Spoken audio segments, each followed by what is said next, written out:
बहुत बहुत स्वागत आहे. खूप खूप स्वागत आहे सर्वांचं. Good morning everyone. सुप्रभात सुप्रभात सुप्रभात. For a new decision you have taken. Last year आपने 12 दी थी, बट इस साल दुर्भाग्यवश आपको ड्रॉप लेना पड़ा है. तो बहुत ही मतलब एक दुख है कि आपने एडमिशन नहीं लिया या नहीं ले रहे हो.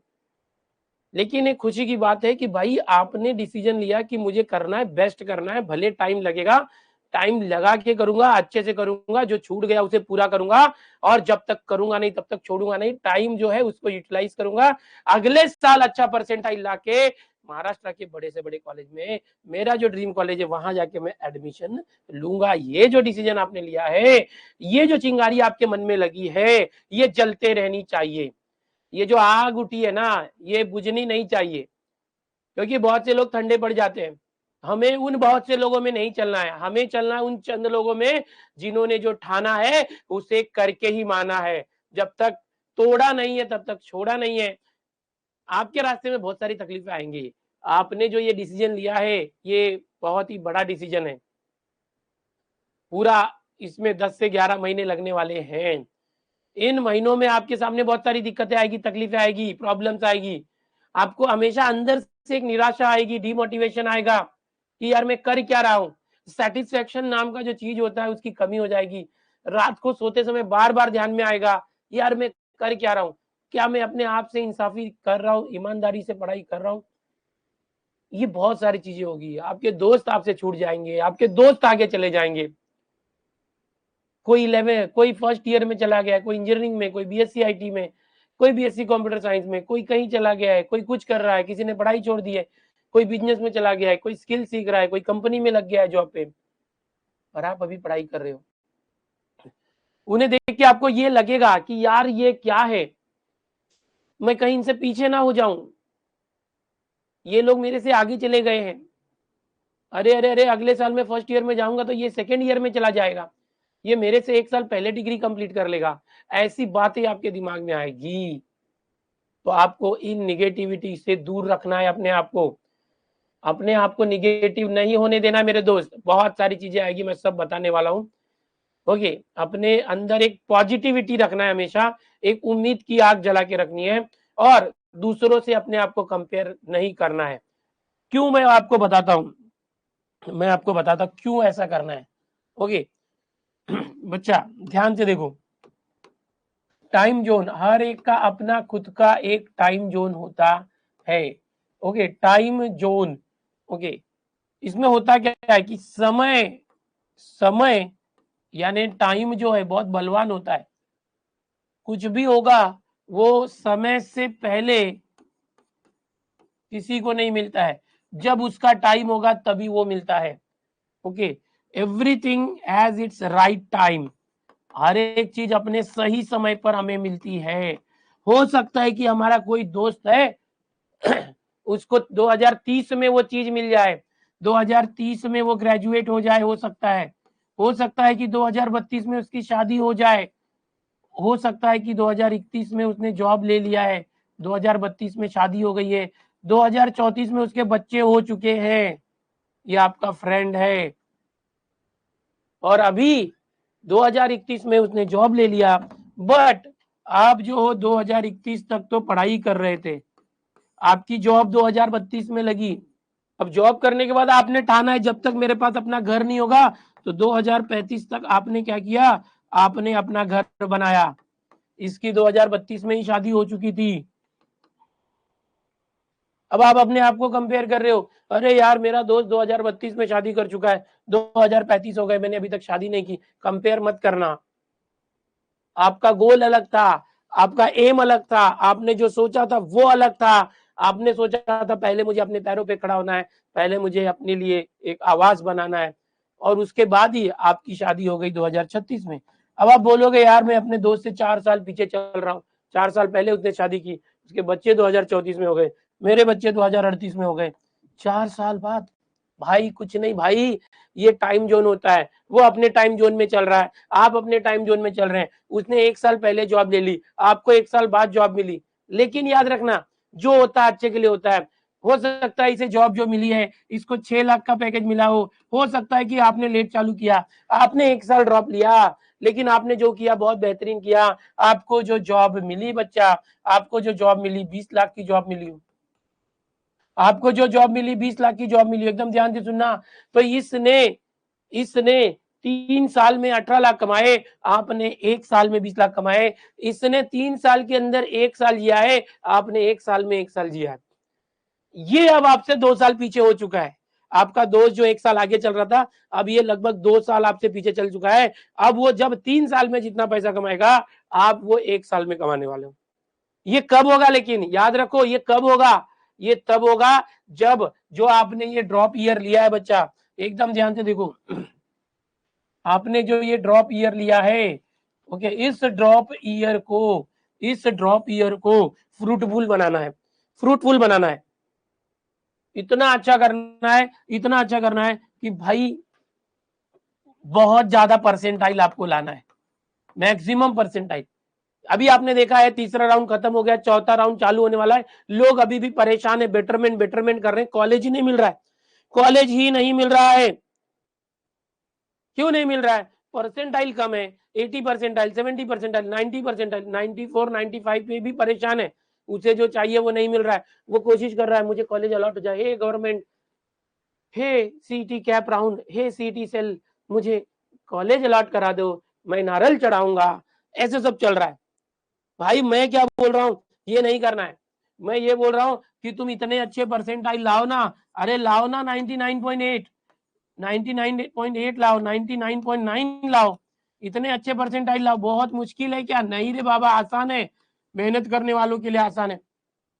भाई मैं सच बोलता हूँ, हमारे जिन बच्चों ने 99.7, 8, 9 इस तरह से परसेंटाइल लाए, पहले कैप राउंड 1 के अंदर ही भाई उन्होंने इतनी अच्छी अच्छी मैसेजेस भेजे, ओके, कुछ तो मिठाई भी खिलाने आए थे। कैप राउंड 1 के अंदर ही सीओईपी, वीजेटीआई जैसे कॉलेजेस, ओके, एसपीआईटी जैसे कॉलेजेस, जितने भी है, पीओसी, ऐसे बड़े बड़े जो कॉलेजेस हैं, वहां पर फर्स्ट राउंड के अंदर ही उनको जो उन्होंने डाला था वो मिल गया, उन्होंने एडमिशन भी ले लिया। फर्स्ट राउंड में एडमिशन लेने का फायदा ये था कि तुरंत first come first serve basis पे उस कॉलेज में जो हॉस्टल होता है, याद रखो उस कॉलेज में जो हॉस्टल होता है उसमें लिमिटेड सीट होती है हर कॉलेज में, और जो पहले आएगा उसको हॉस्टल मिलता है। तो वहां पे हॉस्टल में भी उन्होंने अप्लाई कर दिया, उनको अलॉट हो गया, हॉस्टल के अंदर बुकिंग हो गई, उनको कमरा भी मिल गया। लेकिन जो बच्चे कैप राउंड 3 और कैप राउंड 4 तक वेट कर रहे हैं, उनको बहुत समस्याओं का सामना भी करना पड़ सकता है, क्योंकि जब ये इनको कॉलेज अलॉट होगा तो लगभग 25-30 दिन हो गए रहेंगे, तो ये जो कैप राउंड 1-2 के अंदर ही मैक्सिमम सीट चली जाती है, तो कैप राउंड 3-4 तक हॉस्टल के लिए कमरा भी नहीं बचा है, उन्हें फिर दिक्कतों का सामना करना पड़ता है, कॉलेज के बाहर पीजी वगैरह लेके रेंट पे रूम लेके रहना पड़ता है, तो बहुत सारी चीजें होती।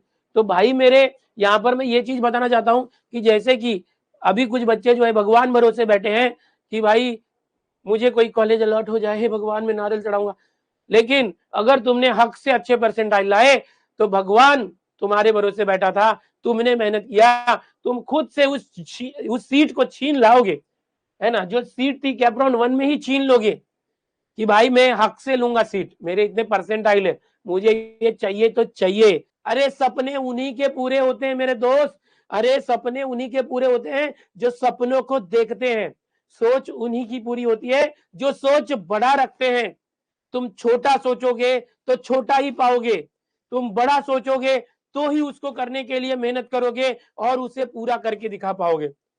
तुम सोचोगे कि मुझे 5 लाख का पैकेज मिल जाए और उसके लिए मेहनत करोगे तो 5 लाख तक का पैकेज तुम्हें मिल ही जाएगा।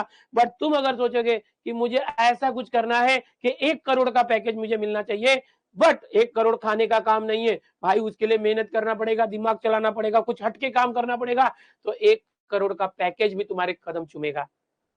समझ में आ रहा है? मैंने आपको चीजें बताई है कि पढ़ना क्यों है। अभी तक मैं जो बता रहा था भाई वो सच में आपको आपके ड्रीम तक पहुंचने के लिए क्यों पहुंचना है, वहां क्यों जाना है, वो मैंने आपको बताया, उसका एग्जाम्पल मैंने आपको दिया कि किस तरह से हर बच्चा अपने टाइम जोन में जीता है। आपको ये अफसोस कभी नहीं करना है कि मेरा 1 साल वेस्ट हो गया, मैंने ड्रॉप ले लिया 1 साल, ये बिल्कुल मत अफसोस करना।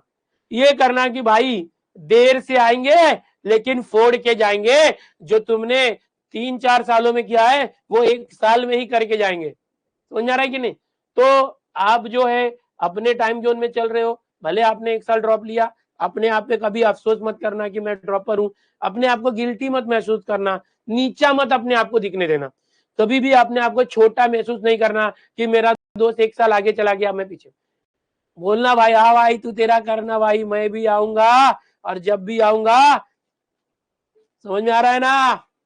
समझ में आ रहा है? ऐसा बोलना है आपको अपने आप से कि, लेकिन अब बोल तो दिया हमने, लेकिन अपना जो टारगेट है वो इतना रखना है।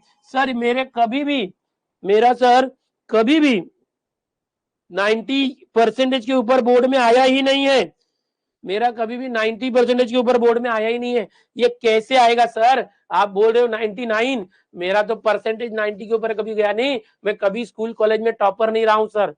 अरे मेरे दोस्त, मैं यहाँ पर क्या लिख रहा हूँ, परसेंटेज नहीं है, परसेंटाइल है। तू समझने की कोशिश तो कर, मैं तुझे क्या बता रहा हूँ। देख बच्चे, यहाँ पर तेरी एग्जाम होगी फिजिक्स, केमिस्ट्री, मैथ्स, ध्यान से देखियो, 50, 50 और 100, ओके, 50, 50, 100 गुणांची परीक्षा असणार आहे। इथे 50 प्रश्न आणि 50 प्रश्न, कारण इथे मॅथ्स असतो 2 गुणांसाठी, केमिस्ट्री 1 गुणांसाठी आणि फिजिक्स पण 1 गुणांसाठी। तर अशा प्रकारे तुमची परीक्षा असते। आता जे गुण असतील ते गुण किती असतील, 200 गुणांची परीक्षा असेल। क्वेश्चन किती असतील, नंबर ऑफ क्वेश्चन 150 प्रश्न असतील, 150 क्वेश्चन रहेगा रे बाबा, मार्क्स कितना होगा, 200 मार्क्स। करना क्या है छोटे छोटे, यहाँ पर देख, फिजिक्स में 50 क्वेश्चन है ना, तू इतना टारगेट रख कि तेरे 30 क्वेश्चन सही हो जाए। केमिस्ट्री 50 क्वेश्चन है भाई, 40 से लेके 45 क्वेश्चन, केमिस्ट्री बहुत आसान होता है सर, 45 तो नहीं हो पाएगा, 40 क्वेश्चन कर।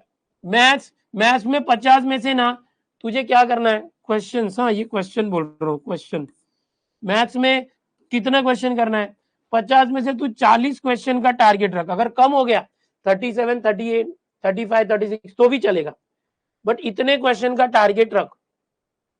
40 के ऊपर हुआ तो और अच्छी बात है। ये नंबर ऑफ क्वेश्चंस है, मार्क्स कितने बन जाएंगे, 30 क्वेश्चन के 30 मार्क्स, 40 क्वेश्चन के 40 मार्क्स, या 80 मार्क्स, 40 क्वेश्चन के 80 मार्क्स, 2 मार्क होता है, मैथ्स का 2 मार्क होता है। टोटल कितने बन गए, टोटल 80, 40, 120, 30, 150। ओ भाई, अरे भाई मेरे 150 में से 200 में से 150 मार्क लाया। अगर मैं परसेंटेज निकालूंगा तो कितना आ रहा है, 75% आ रहा है। अगर मैं परसेंट निकालूंगा तो भाई आपने स्कोर कितना किया, 75% स्कोर किया। लेकिन जैसे मैंने बताया कि हम लोगों के जो रिजल्ट्स होते हैं वो परसेंटाइल बेस्ड होते हैं, वो परसेंटेज में नहीं होते। तो यहां पर आपको बता दूं 150 मार्क्स का मतलब क्या बच्चा, 150 मार्क्स अगर आप 200 में से लाते हैं तो परसेंटाइल सिस्टम होता है। परसेंटाइल मतलब कि कितने बच्चे जो आपकी शिफ्ट में एग्जाम दिए थे वो आपसे कम है। तो भाई बहुत सारे बच्चे जो होते हैं 150 के नीचे ही होंगे, बहुत ही रेयर कुछ बच्चे होंगे जिसका मार्क्स आपसे ज्यादा होगा। तो यहाँ पर आपको परसेंटाइल सिस्टम आएगा।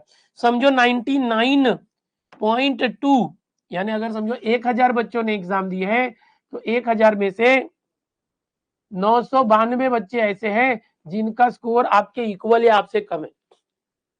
आपके शिफ्ट में एग्जाम्पल के लिए 1000 बच्चों ने एग्जाम दिए है तो 1000 में से टॉप पे सिर्फ 8 ही बच्चे हैं। 992 बच्चे जो है जिनका स्कोर आपके इक्वल है या तो आपसे कम है। तो ऐसे में क्या होगा, परसेंटाइल सिस्टम काउंट होगा। यहाँ पर 100 से मल्टीप्लाई करोगे और ये 10 से डिवाइड होगा, 99.20 परसेंटाइल आ जाएगा। आपने देखा कि यही चीज, वही स्कोर है, सब कुछ वही है। 200 मार्क्स की एग्जाम है, 200 में से 150 मार्क्स मिला, तो अगर परसेंटेज निकालते हैं तो 75% आता है, बट अगर परसेंटाइल निकालते हैं तो 99.20 परसेंटाइल आता है, या 99.40, 99.50, कुछ भी आ सकता है, depending on the number of the student who scored less than और इक्वल टू यू। आपके बराबर या आपसे कम स्कोर करने वाले जो बच्चे हैं उनके ऊपर डिपेंड है। तो अब बच्चा पूछ रहा था कि सर मैंने कभी भी 10वीं 12वीं 11वीं में 90 के ऊपर तो नहीं लाया है। तो भाई यहाँ परसेंटाइल सिस्टम है, यहाँ 90 के ऊपर मतलब परसेंटेज नहीं है वो, जिसके मैं आपको बता दूं बच्चा 200 में से 100 मार्क भी आता है ना तो वो भी पहुंच जाता है 90 परसेंटाइल के ऊपर, किसी का 80 परसेंटाइल के ऊपर होता है। शिफ्ट अगर डिफिकल्ट रही तो 94 95 भी पहुंच जाता है। तो ये बहुत ही तगड़ा स्कीम होता है अलग अलग शिफ्ट का पेपर की डिफिकल्टी लेवल के ऊपर। तो आपको घबराना नहीं कि कैसे ला सकते भाई, आप खाली मेहनत करो। उसका मैंने अभी तरीका बताया कि हाउ टू गेट ओके 99% आना। वो आपको टारगेट रखना है कि फिजिक्स बहुत सारे बच्चों को टफ लगता है, हो सकता है आपको भी टफ लगता होगा। अभी देखो यहाँ पर ये जो तरीका मैंने बताया, आपको माइंडसेट रखना है कि मैंने लाइफ टाइम कभी 99% या 90% के ऊपर भी नहीं लाया, तो मैं 99.9 कैसे लाऊंगा। ओके आ जाएगा, 100% भी आता है। ओके तो आपको कैसे करना होगा वो मैं बताता हूँ, पीछे चलते हैं। देखो हाउ टू स्कोर 99% कैसे लाना होगा। अभी आपने सिस्टम समझ लिया, आपको फिजिक्स केमिस्ट्री मैथ्स पे सबसे ज्यादा मैथ्स पे ध्यान देना है। मैथ्स क्यों, मोर वेटेज सबसे ज्यादा जो वेटेज है वो मैथ्स का है। ये 50 मार्क्स है, ये 50 मार्क्स है, तो ये मैथ्स 100 मार्क है। तो मैथ्स बहुत ज्यादा करना है। अब मैथ्स हमेशा कैसा पेपर आता है आपको पता ही है, you are experienced one, moderate paper आता है या तो हार्ड आता है। कभी भी किसी बच्चे के इंटरव्यू में ये आपने नहीं सुना होगा कि मैथ्स वॉज इजी। हाँ केमिस्ट्री इजी था, ये हमेशा आपको सुनने मिलेगा, केमिस्ट्री जो है बहुत इजी होता है। तो केमिस्ट्री सबको इजी लगता है, पर कभी कोई बच्चा नहीं बोलेगा कि मैथ्स इजी पेपर आया था जो एग्जाम देके निकला हो। हाँ मैथ्स इजी होता है, किसी किसी को इजी लगता भी है, बट मैथ्स का पेपर कैसा था पूछेंगे तो बोलते मैथ्स का पेपर हार्ड था, मैथ्स का पेपर मॉडरेट था। मैथ्स का पेपर इजी था, नहीं नहीं मॉडरेट था। क्यों, क्योंकि उसके अंदर कुछ इजी क्वेश्चन आते हैं 15 तक, कुछ मॉडरेट क्वेश्चन आते हैं 20 तक, और कुछ डिफिकल्ट क्वेश्चन आते हैं वो होते हैं 15 क्वेश्चन तक। ऐसे करके क्वेश्चन होते हैं, मतलब कि मिक्सचर होता है लेवल, यानी कि कुछ इजी क्वेश्चन होंगे 15 क्वेश्चन तो वो पटपट कर लोगे, मॉडरेट वाले को थोड़ा टाइम लगेगा, और डिफिकल्ट वाले जो है ये जेई मेंस के क्वेश्चन आते हैं। तो आपको जेई मेंस के जो पीवाईक्यूज होंगे वो मैंने यूट्यूब पे सीरीज ली हुई है, वो आपको देखना चाहिए।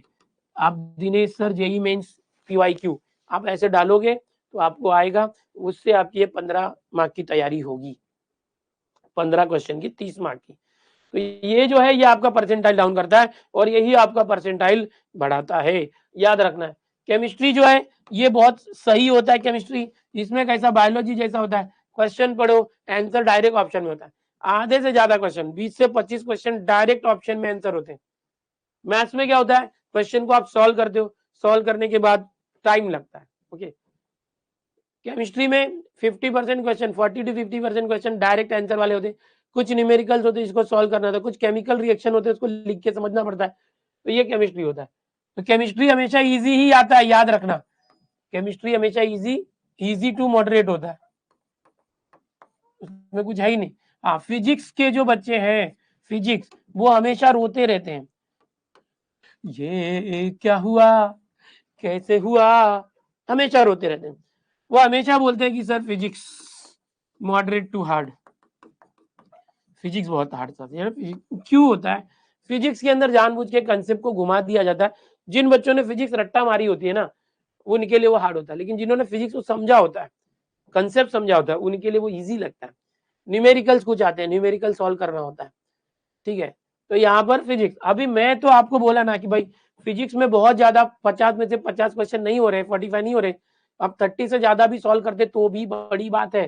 फिजिक्स में अगर 50 में से 30 के ऊपर क्वेश्चन सही हो गए, 20 गलत हो गए तो भी चलेगा। केमिस्ट्री में 40 से 45 क्वेश्चन सही करने की कोशिश करो, और मैथ में भी 50 में से 40 क्वेश्चन। देखो मैं नहीं बोल रहा हूँ 50 में से 50 सही करना है, तो भी आप 99.9 तक पहुंच सकते हो।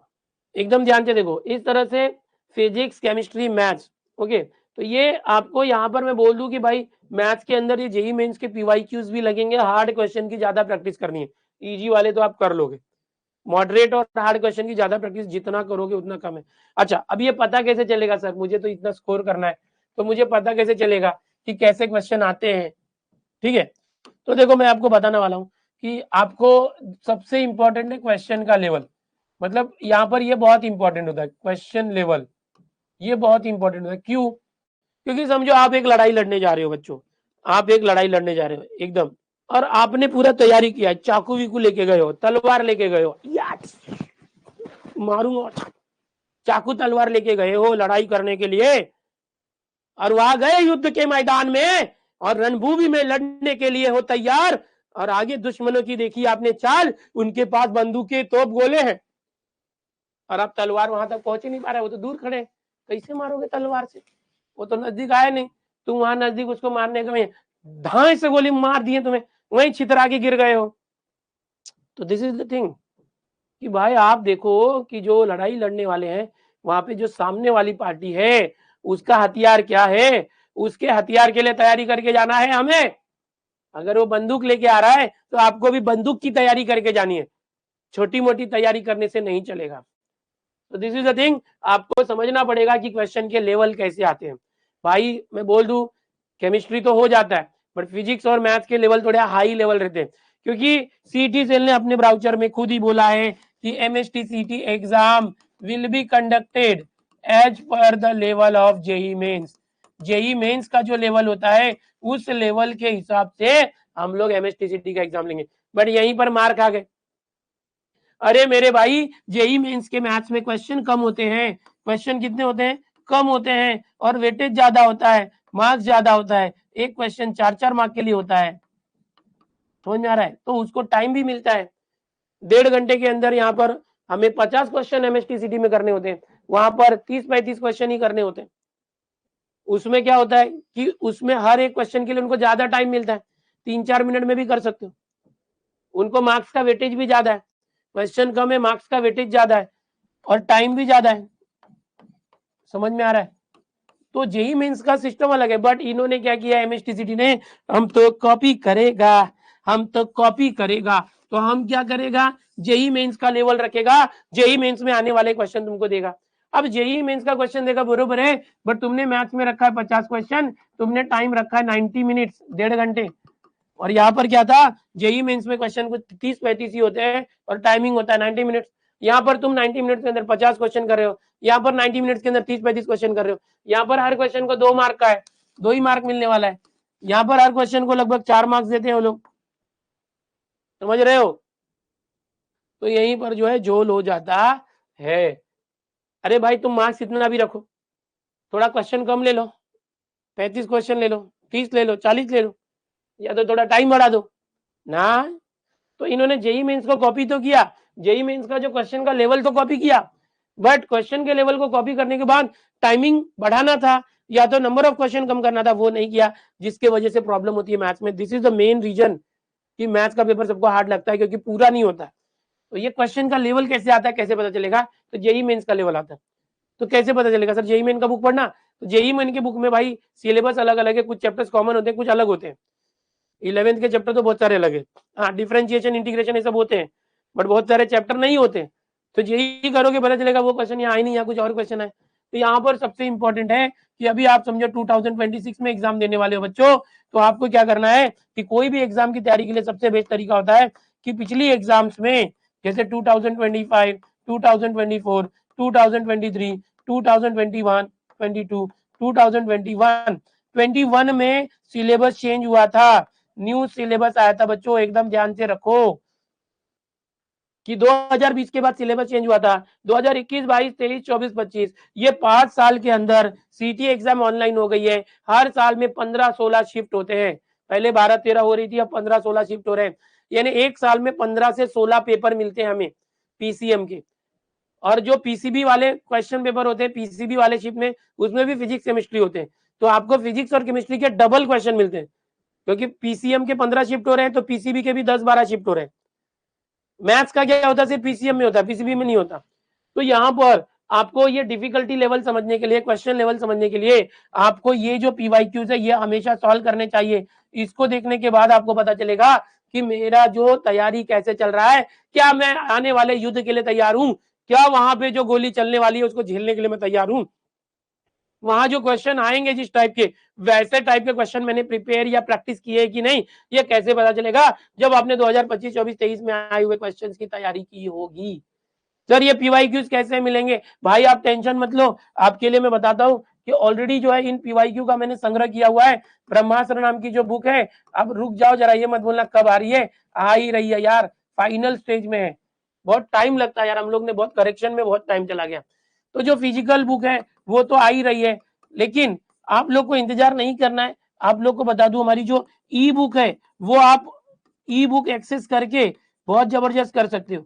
ये जो ब्रह्मास्त्र की ई बुक है ये दिनेश सर ऐप के ऊपर अवेलेबल है और मुझे लगता है कि 159 के अंदर आपको मिलेगा। अच्छा, ये ई बुक की खासियत क्या है, ये फिजिकल बुक से भी अच्छा है। क्यों मालूम है? जो ई बुक है ब्रह्मास्त्र की, ध्यान से सुनो, प्रमोशन नहीं कर रहा हूँ, जस्ट आपको बता रहा हूँ एक बहुत अच्छी चीज जो है अपने पास। अभी मैंने आपको बताया 2025, 24, 23, 22, 21, ये इतना बताया जो ब्रह्मास्त्र बुक में इतने क्वेश्चन होंगे क्योंकि ये न्यू सिलेबस है। बट आपको बता दूं 12th के बहुत सारे चैप्टर जो पहले भी थे वो अभी भी है। तो सीटी चालू हुई थी 2004 से लेके 2004 में पहली बार सीटी हुई थी ऑफलाइन। तो आपको जो ई बुक है इस ई बुक के अंदर 2004 से सारे क्वेश्चन अवेलेबल है। यानी और आप ड्रॉपर हो, आपको मैं बता दूं आप ड्रॉपर हो। 2018 तक ऑफलाइन पेपर होता था, एक साल में एक पेपर होता था।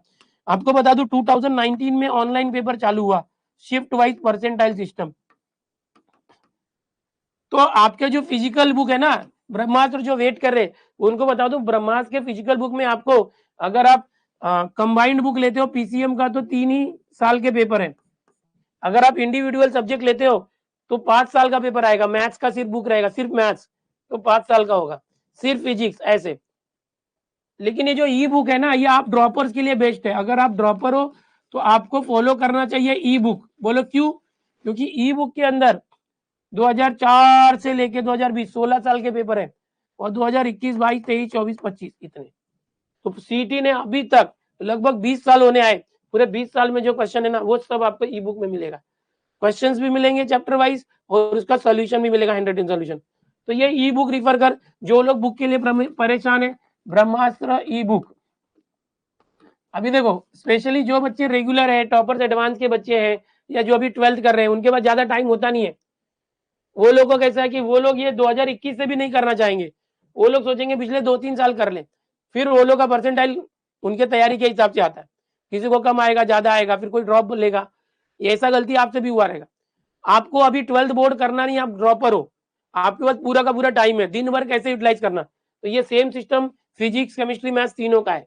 ठीक है, तो आपको क्या करना है, ब्रह्मास्त्र ई बुक जो है ये पूरे साल भर के लिए, देखो ई बुक फॉर मैथ्स हमारे दिनेश सर ऐप पर है, फिजिक्स और केमिस्ट्री मुकेश सर, सोइंग सर के यहाँ पे। ये अभी मैंने यूट्यूब पे ज्यादा प्रमोशन इसका किया नहीं है, लोगों को जिसको पता है उसको पता है, तो आपको मैं यहाँ पर बता रहा हूँ कि ये बहुत खतरनाक कंटेंट है, इसको रिफर करो, मोबाइल में चलेगा, अच्छा चलेगा। तो ये हो गया बुक के बारे में कि कौन सी बुक आप ड्रॉपर्स को पढ़नी चाहिए। ड्रॉपर्स को जिसको फिजिकल बुक चाहिए वो बाद में मंगा लेना, ऐसा कुछ नहीं है, बट ये लेना बहुत जरूरी है ई बुक। क्योंकि फिजिकल जो बुक आएगी इस बुक में, जैसे हमारा ये जो पिछले साल का बुक था ये बहुत मोटा हो गया था, 912 पेज, इसमें 2021 से 24 के पेपर थे, 21 से 24, 25 अभी इसमें ऐड होगा, तो 25 ऐड होगा तो और मोटा होगा। तो हमने क्या किया, 2023, 24, 25 तीन ही साल का रखा है, 23, 24, 25, ताकि मोटाई जो है बहुत ज्यादा ना बढ़े, इससे थोड़ा कम भी रहे। और कोई बोलेगा नहीं मुझे 21 से 25 चाहिए, तो उसके लिए हमने फिजिक्स अलग, केमिस्ट्री अलग, मैथ्स अलग किया। बट आप ड्रॉपर हो, आपके पास टाइम बहुत है, तो आपको क्या करना चाहिए, इतना ही नहीं, ये क्वेश्चन भी प्रैक्टिस करना है। ये किसी एक रेफरेंस बुक से कम नहीं होगा आपके लिए। जैसे होता है ना हम लोग बुक, अभी प्रॉब्लम क्या होता है, देखो कुछ बच्चे लोग का तकलीफ क्यों होता है वो मैं बताना चाहता हूँ। मार्केट में कुछ बुक्स अवेलेबल रहती है, कुछ बुक्स अवेलेबल रहती है। अब वो बुक्स में क्या होता है, टॉपिक वाइज सब रहता है, बराबर है, टॉपिक वाइज सब रहता है। जो क्वेश्चन होते हैं वो बहुत ही लो लेवल के होते हैं, बहुत ही लो लेवल के क्वेश्चन होते हैं। और वैसा क्वेश्चन पहले आता था 2020 के पहले। अब जो है क्वेश्चन का लेवल बढ़ा दिया गया है, कंपटीशन बढ़ रहा है, आपने बोला ना, तो क्वेश्चन का लेवल बढ़ा दिया गया है। तो अब आपको क्या करना है, अगर कोई वैसे मार्क पब्लिकेशन के बुक यूज करेगा और फिर पूरा तैयारी कर, जब आपने पता चलेगा यहाँ पे क्वेश्चन ही भलते जागे।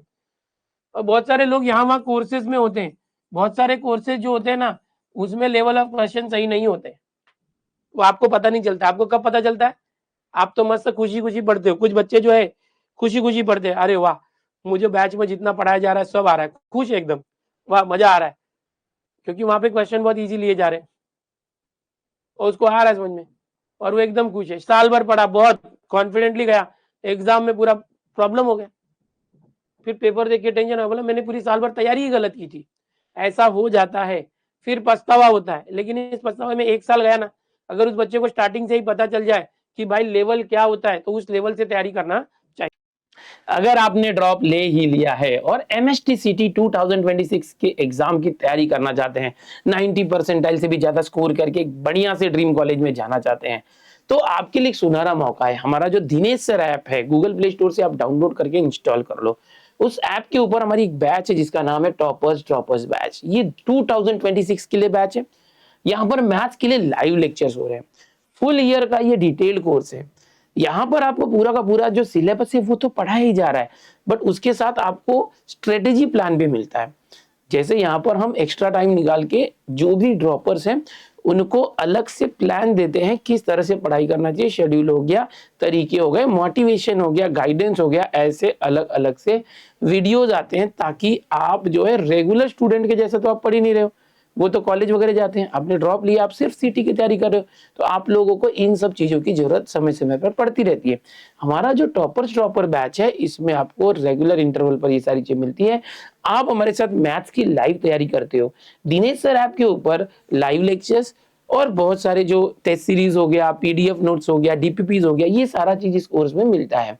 ये जो ड्रॉपर्स बैच है मैथ्स के लिए लाइव है, ये 2000 के अप्रोक्स जो है इसका प्राइस है, पूरे साल भर का, एक महीने का नहीं है, पूरे साल भर का है, जब तक सीटी एग्जाम खत्म नहीं होती तब तक। और अभी इस पे 100 रुपीज का डिस्काउंट कूपन चल रहा है, तो आप लोग इस ड्रॉपर्स बैच में एनरोल कर सकते हो। ये मैथ्स के लिए है, सेम ऐसे फिजिक्स और केमिस्ट्री के लिए मुकेश सर और सुविन सर के ऐप पर आपको मिलेगा। ठीक है, देर किस बात की है, इसमें एनरोल करो और ड्रॉपर्स बैच की तैयारी चालू करो। ये तो बात हो गई। यहाँ पर जो बच्चे बोल रहे थे कैसे 99 परसेंटाइल आए, बुक कौन सी रिफर करें, अभी हम देखते हैं how to solve in 1 to 2 minutes. बच्चों अभी हम लाते हैं यहाँ पर कि 1 to 2 मिनट के अंदर हम कैसे सॉल्व करें, इसकी बात कर रहे हैं। देखो बच्चों, यहाँ पर मैं आपको, जो भी बच्चे हमारे हैं, सबसे पहले आपको फॉर्मूले जो होते हैं, फॉर्मूला वो पहले तो पूरा याद कर लेना है। फॉर्मूला पूरा याद कर लेना है, हर चैप्टर के चैप्टर वाइज फॉर्मूला याद करते जाओ। और क्या करो, फॉर्मूला याद करने के बाद खुद का जो है फॉर्मूला बुक बनाओ, खुद का फॉर्मूला नोट्स, ये आपको बनाना है खुद का। अब ये जो फॉर्मूला के नोट्स होंगे खुद का, एकदम ध्यान रखना बच्चों, फॉर्मूला याद कर लेना है, खुद का फॉर्मूला नोट्स बनाना है, और इसके साथ साथ आपको ना शॉर्टकट्स लिखते जाने हैं। शॉर्टकट्स हम लोग पढ़ाते समय हर चैप्टर में दे रहे हैं, आपके लेक्चर में हम लोग शॉर्टकट दे रहे बच्चों, तो फॉर्मूला नोट्स बनाओ और उस चैप्टर का शॉर्टकट भी लिखो। बहुत सारे क्वेश्चन ऐसे होते हैं जो बहुत डिफिकल्ट होते हैं बच्चों, बहुत ही डिफिकल्ट क्वेश्चन होते हैं, तो आप क्या करना है, उन डिफिकल्ट क्वेश्चन का डायरेक्ट आंसर का कुछ पैटर्न होता है, डायरेक्ट आंसर कि कुछ टाइप के जो क्वेश्चन होते हैं उनका एक पैटर्न होता है कि अगर ऐसा क्वेश्चन आया तो उसका आंसर ऐसे होगा, तो उसको जो है मेमोराइज कर लेना, याद कर लेना है कि भाई ये क्वेश्चन होगा तो इसका आंसर ये, क्योंकि वो क्या होगा, अगर सॉल्व करने गए तो 5-10 मिनट भी लग सकता है। तो सीटी के लिए ये कुछ फंडेज है जो याद रखना है। पीवाईक्यू जितना ज्यादा करोगे उतना ज्यादा आपको आइडियाज मिलेंगे, पीवाईक्यूज आपको आइडियाज देंगे कि किस टाइप के क्वेश्चन का क्या आंसर आता है, और इससे आपको बहुत सारे आंसर खुद ही जो है एक एनालिसिस करके ध्यान में रहेगा कि यार ये क्वेश्चन होगा ना इसमें हमेशा 1 आता है, और ये ऐसा टाइप का क्वेश्चन होगा हमेशा 0 आंसर आता है, तो इस टाइप के जो क्वेश्चन उसको ध्यान रखना है। और ये सारी चीजें करोगे ना तो आपका जो है जो स्पीड है वो बढ़ेगा, और जो आपको 3-4 मिनट लग रहे थे वो 1-2 मिनट में हो जाएगा। तो देखो यहाँ पर ये इस तरह से आपने देखा कि 1-2 मार्क्स के लिए 1-2 मिनट में अगर सॉल्व करना है तो ये चीजें होनी चाहिए, और सबसे ज्यादा प्रैक्टिस प्रैक्टिस प्रैक्टिस। क्वेश्चन देखते ही आपको आंसर ध्यान में आना चाहिए, अगर आंसर ध्यान में नहीं आ रहा है तो आपको जो है ये पता चलना चाहिए कि इस क्वेश्चन को सॉल्व कैसे करना है।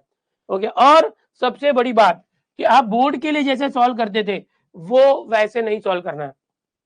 Don't use board method. अभी कुछ कुछ क्वेश्चन होते हैं बिना बोर्ड मेथड के नहीं यूज होते, नहीं सॉल्व होते हैं, उनको करो।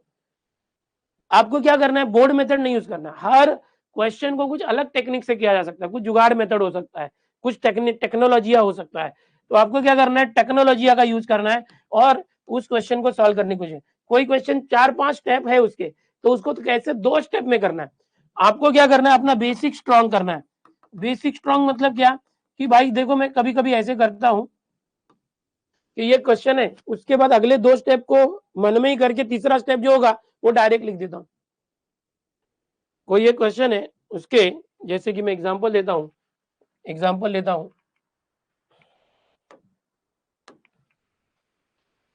एग्जाम्पल लेता हूं, देखो x square into sine x, ठीक है, ये मेरा वाई है, मुझे बोला डेरिवेटिव निकालो। अब देखो वाई का derivative dy by d x होता है, लेकिन मैं क्या करूंगा, ये ना लिख के वाई डैश लिखूंगा, क्योंकि मैं क्यों ज्यादा लिखूं। ध्यान से देखो, छोटी छोटी बातें बता रहा हूं। अब यहाँ पर मुझे पता है यू इंटू वी लगने वाला है, तो मन में करो, वो सब लिख के नहीं दिखाने का कि D by d x of ऐसा लिखते हैं ना, वो सब नहीं करना है, डायरेक्ट करना है। और डायरेक्ट भी कैसे करना है, देखो कि जैसे u into derivative of v, x square sine x का cos x direct, plus sine x फिर एक्स स्क्वायर का डेरिवेटिव 2x, वो पहले आना चाहिए, इंटू साइन एक्स, ये हो गया। अब ये एक ही स्टेप में मैंने कर दिया। इसका एक और स्टेप होगा कि भाई यहाँ से एक x कॉमन आ सकता है, तो x बार आएगा तो x cos x plus 2 sin x, लिखो मत, अब डायरेक्ट ऑप्शन में चले जाओ, मैच करो। तो मैं वही बता रहा हूँ कि आपको जो चीजें हैं डायरेक्ट करनी है, और ज्यादा स्टेप लिखना नहीं है। बोर्ड मेथड मत यूज करो, मतलब क्या कहा मैंने, board do not use board method, मतलब कि स्टेप बाय स्टेप मत करते जाओ, जितना शॉर्टकट होता है उतना शॉर्टकट करो। अब जैसे कि मैं एक और लेता हूं कि y is equal to sine of log of 3x। अब ये क्वेश्चन है, समझो इजी ले रहा हूँ, ज्यादा टफ नहीं ले रहा हूँ समझाने की। तो y का डेरिवेटिव y डैश, साइन का कॉस x के बदले ये है तो वो रहेगा, फिर लॉग का डेरिवेटिव 1 अपॉन, तो 1 अपॉन 3x, तो अपॉन में इधर डाल दिया 3x, फिर 3x का डेरिवेटिव 3। चलो आगे, अब इसको ऑप्शन में मैच कर लेंगे। बोर्ड में हम क्या करते हैं, पहले हम ऐसे लिखते हैं y का derivative dy by d x, फिर इसका डेरिवेटिव साइन का कॉस, फिर log 3x, फिर ये जो log 3x कैसे लिख के दिखाते हैं, डेरिवेटिव log 3x। फिर अगले स्टेप में जाते हैं, बहुत सारे बच्चों ने ऐसे तैयारी की होगी, उनके कॉलेज में क्लासेस में सिखाया गया। फिर log का डेरिवेटिव 1 अपॉन 3x, फिर x के बदले 3x है तो 3x का डेरिवेटिव, फिर अगले स्टेप में 3 लाएंगे। समझ में आ रहा है कि नहीं, यहाँ पर देखो 3 3 कैंसिल भी हो जाता है। फिर अगले स्टेप में 3 आएगा तो एक बार और करेंगे। अब इतने स्टेप हो गए, ये एक्चुअल स्टेप्स है। फिर 3 3 फिर एक बार लिखेगा कि cos log 3x upon x। अब ये फाइनल आंसर है। मैं क्या बोल रहा हूँ, क्या जरूरत है इतना करने की, नहीं करने का। ऐसा ये बोर्ड मेथड होता है जिसमें हम डिटेल में सब कुछ करते हैं। बच्चा क्या करते हैं, हम लोग डिटेल में करते हैं, इतना डिटेल बोर्ड मेथड नहीं करना।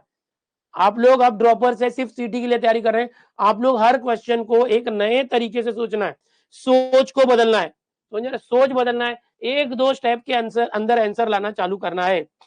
अब देखो यहाँ पर कैसे किया, और आधा ही करने का और डायरेक्ट ऑप्शन मैच करने का। बहुत बार ऐसा होता है कि हमें जो ऑप्शन में वैल्यूज होती है, उन वैल्यूज को ही डायरेक्ट हम क्वेश्चन में रखेंगे तो आंसर आ जाता है, तो सॉल्व भी करने की जरूरत नहीं होती है। तो इस तरह से चीजें हैं। अभी आगे देखते हैं और क्या क्या क्वेश्चन है, देखो आपके। ओके, टाइम मैनेजमेंट, टाइम देखो सबसे इंपॉर्टेंट तो आपके लिए टाइम मैनेजमेंट होने वाला है बच्चा। देखो टाइम मैनेजमेंट सबसे इंपॉर्टेंट है कि आपको टाइम बहुत कम है, टाइम बहुत कम है। आप बोले सर मेरे पास तो 1 साल है, बहुत टाइम है, बहुत टाइम है, बट 1 साल जब आप सीरियसली पढ़ाई करोगे तो आपको लगेगा बहुत कम है। ओके, नहीं तो बहुत है टाइम आपके पास है ना। सबसे मेन आपका है कॉलेज जाना नहीं है आपको, आप ड्रॉपर हो, दिन भर घर पे रहने वाले, तो आप चाहिए तो 8 घंटे सो जाओ, नींद ले लो 8 घंटे, आराम से सो जाओ। कोई रात भर पढ़ने की जरूरत नहीं है, दिन भर जाग के नींद खराब करके पढ़ने की जरूरत नहीं, 8 घंटे आराम से नींद ले लो, ठीक है। आप सुबह 4 घंटे मॉर्निंग में और इवनिंग में 4 आवर्स, पहले इतना टाइम टेबल आप बनाओ, और आपको अपना टाइम टेबल बनाना है। समझ में आ रहा है, आपको टाइम टेबल बनाना है। अब सुबह में 4 घंटे में आप क्या कर रहे हैं, 2-2 घंटे का फिजिक्स और मैथ्स कर रहे हो। सुबह सुबह पहले फिजिक्स करो, फिर मैथ्स करो, फिर इवनिंग में क्या करो, 2 घंटे जो है केमिस्ट्री करो, और जो 2 घंटे बचे हैं, ये 2 घंटे में आप डीपीपी सॉल्व करो, कुछ टेस्ट दे दो, कुछ रिवीजन करो, या कुछ जो बैकलॉग वाले बच्चे हैं, आप ये 2 घंटे बैकलॉग क्लियर करो। समझ में आ रहा है, आपके पास देखो बैकलॉग जिनका भी हुआ है उनको बता दो, ये आपको ऐसा टाइम मैनेजमेंट रखना है। 24 घंटे में से 8 घंटा गया तो 16 घंटे बचते हैं, उस 16 घंटे में मैं आपको सिर्फ 8 ही घंटा पढ़ने बोल रहा हूँ, 8 घंटा ही पढ़ना है आपको। 24 में से 8 घंटे शुरू में पढ़ना है। अभी धीरे धीरे अपनी कैपेसिटी बढ़ानी है, अपना टाइम टेबल में ये 4 को 6 4 को 6 करना है, 12 घंटा करना है, धीरे धीरे करना है, तुरंत नहीं करना है। समझ में आ रहा है, तो आपको अपनी पहले शुरू करना है। देखो मैं आपको बता दूं, आपने कोई काम स्टार्ट कर दिया, तो वो आधा वहीं फिनिश हो जाता है। If anything is started then it is half finish. शुरू करना ही सबसे बड़ी सफलता होती है, और जो बच्चे शुरू नहीं कर पा रहे ना वो बहुत बड़ी गलती कर रहे हैं। आप शुरू तो करो।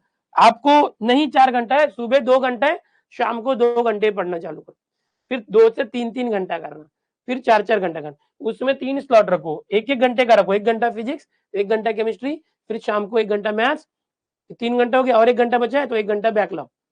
धीरे-धीरे उसको बढ़ाओ, 1 घंटे को डेढ़-डेढ़ घंटा, अपना स्टैमिना बढ़ाओ। समझ में आ रहा है? तो ऐसे करके आप अपना टाइम मैनेजमेंट करो। आपको अपना एक प्लानर बुक बनाना है बच्चों।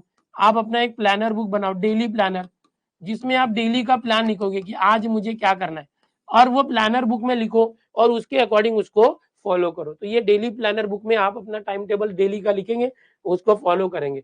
अभी यहाँ पर एक बैकलॉग के लिए जैसे मैं बताया कि आप पीसीएम के लिए 3 स्लॉट दे रहे हो, तो आप बैकलॉग्स के लिए भी एक स्लॉट दो। अगर समझो 2 घंटे फिजिक्स कर रहे हो, 2 घंटे केमिस्ट्री, 2 घंटे मैथ्स, ओके 2 घंटे मैथ्स, तो आप कम से कम 2 घंटे बैकलॉग्स को दो। बैकलॉग ज्यादा है तो आप यहाँ पर क्या करो, फिजिक्स को 1 घंटे, केमिस्ट्री को 1 घंटे, मैथ्स को 1 घंटे, और बैकलॉग को आप 3 से 4 घंटे दे दो, 5 घंटे दे दो। 5 घंटे बैकलॉग ही करो। क्यों? क्योंकि एक बार क्या करो, आप जितना बैकलॉग है ना उसको स्पीड में जाके जल्दी से जल्दी कवर कर लो। एक बार बैकलॉग कवर हो गया ना, फिर आप यहाँ पर जो टाइमिंग है वो बढ़ा दो फिजिक्स, केमिस्ट्री, मैथ्स। ठीक है, करने से होता है, केल्याने होता है, दिन वर्सेस रात। देखो आपको कब पढ़ना अच्छा लगता है। हो सकता है कि आपके घर में दिन में मेहमान बहुत आते हो, परेशान करते, पड़ोसी आते हो खेलने के लिए, बाहर बुलाते, तो दिन में आपको समझो डिस्टर्बेंस बहुत है, आप पढ़ नहीं पाते हो, कोई ना कोई याद रहता है, तो आप रात में पढ़ो शांतिपूर्वक, सब जब सो जाते, दुनिया सो जाती है। लेकिन समझो कि आपका ऐसा कुछ प्रॉब्लम नहीं है, आपको रात को नींद ही आती है, आप रात को जाग नहीं पाते, तो आप दिन में पढ़ो।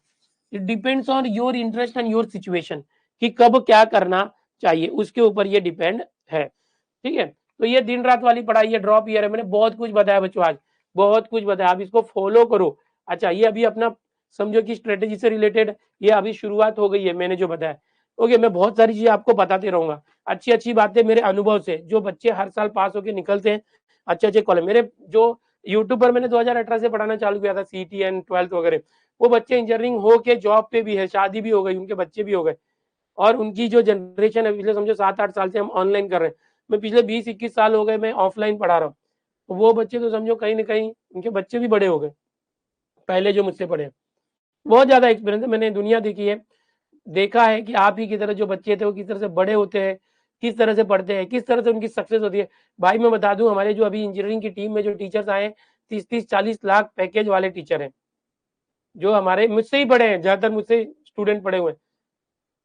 30-40 लाख के भी पैकेज वाले उसमें इंजीनियर हैं, वो जस्ट इंटरेस्ट के लिए मेरे बोलने पर आके पढ़ा रहे हैं फ्री में यूट्यूब पर। इंजीनियरिंग चैनल जो है ना, दिनेश सर इंजीनियरिंग चैनल आपने देखा, उसको भी सब्सक्राइब करके रखो। Bye bye everyone.